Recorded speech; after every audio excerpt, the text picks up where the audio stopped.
9. Now it's time for what's hot and trending. I'm making a prediction right now for the celebrity death pool. I mean, it's not a big A-list guy. I mean, he's probably... you might not even recognize his name, but at one point he was somebody. Andy Dick. All I gotta say is... The next day, the motherfucker was dead, boy. And you're gonna find out why coming up in the juice with Melissa. And Pebbles has good news too. Melissa, go. All right, well, Jason Derulo is making headlines after a bold statement about how he plans to move forward in the industry. This all comes after a singer named Imaza Dilan accused Jason of sexual harassment and other misconduct.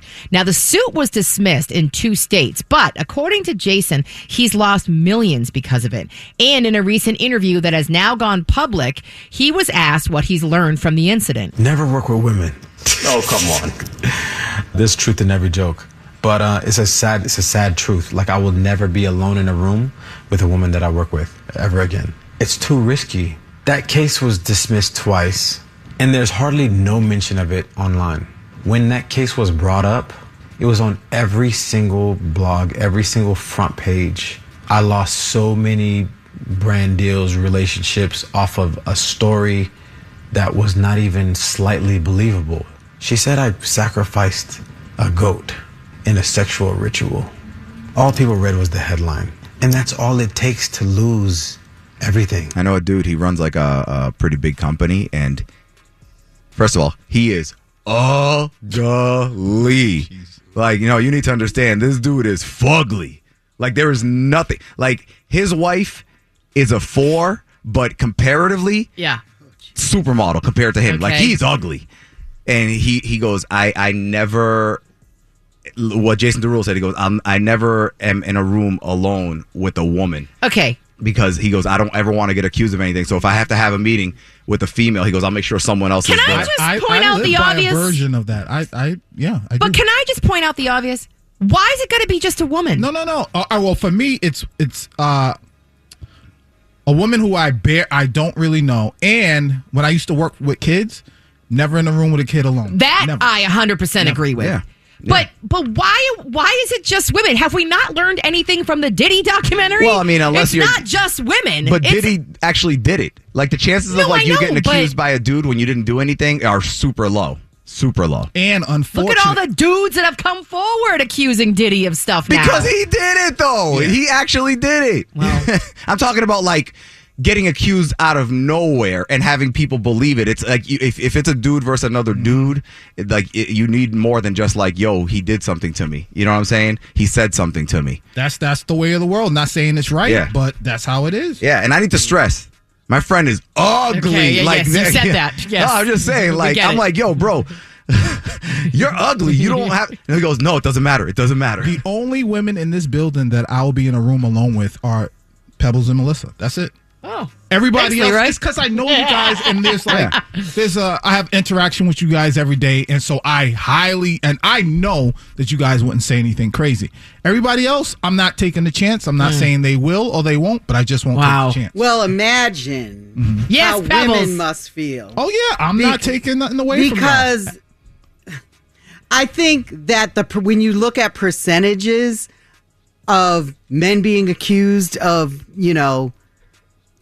things that they did not do is so minuscule in comparison to true things that happen to women and are not believed. So Pebbles. Tell them.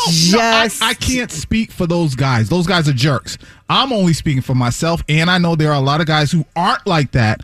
Who they're just like, yo, you have to be careful. It happens. It absolutely happens. I mean, it does. It's like false accusations. It'd be one thing if he was like, I will never hire a woman or anything like that. He's just like, I'll I'm never sure be in a room. that's. Oh yeah, absolutely. And see, and the thing You're is, too attractive. I can't work with you. But yes, and I've heard people say that too, and that's your problem because you can't trust yourself. Maybe we could continue this conversation.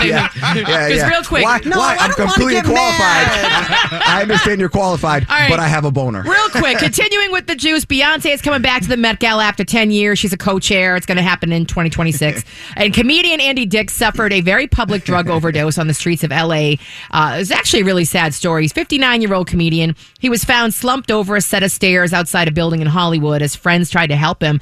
A representative for the LA Fire Department said that Andy was not transported to the hospital. They refused to go into detail as to what happened, but Andy did say what happened. No. From his side, he saw a man sitting alone on the side of the street, and he went and thought he was going to help him. And he was on the sidewalk, and I'm like, I'll sit with you. And then he whipped out, I'm sorry, but crack. And I'm like, you know what? I might need a little bit of that. I wanted to see what he was doing. And also, I don't mind doing a little crack every now and then. He's a comedian, right? Yeah. Yes. You can hear, even though it's not funny, even in his delivery, you can hear the comedic talent. But he's been a crackhead for a while now. See, I didn't know that. I mean, I didn't really. You don't hear much about him in the news, but I didn't know that. Well, when you heard about him, it was always Andy Dick gets busted again. Oh, that's really sad. By the way, even after this scary brush with death, Andy says he will not go to rehab, and that is out of the question. That's fine, man. Listen, you're an adult. When you die of an overdose, we're only going to feel a certain amount of bad for you because you did it to yourself. But the beautiful thing about being an adult is that you can make bad choices and be like, eat it if you don't like it. Okay. Well, speaking of making very bad choices, Brian Walsh, the Massachusetts man accused of killing his wife, is on trial. And in the first week of testimony, we heard from his wife's boyfriend, saw disturbing surveillance footage of him throwing heavy garbage bags in dumpsters, and pictures from the alleged crime scene. Get up to date on one of the most talked about trials of the year on this week's episode of my podcast, Verdicts and Vibes. Attorney Chris Brown and I break the trial down and try to predict what happens next. Stream now on Apple Podcasts and on Spotify. All right, here's Pebbles with your good news. All right. Randy was a farmer in rural North Dakota who tragically lost his life in a crash. It was incredibly hard on the family for many reasons, obviously. One of them was being his final harvest.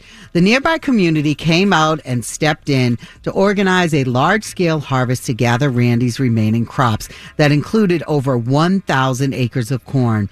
It took over 75 volunteers and help from more than 10 communities.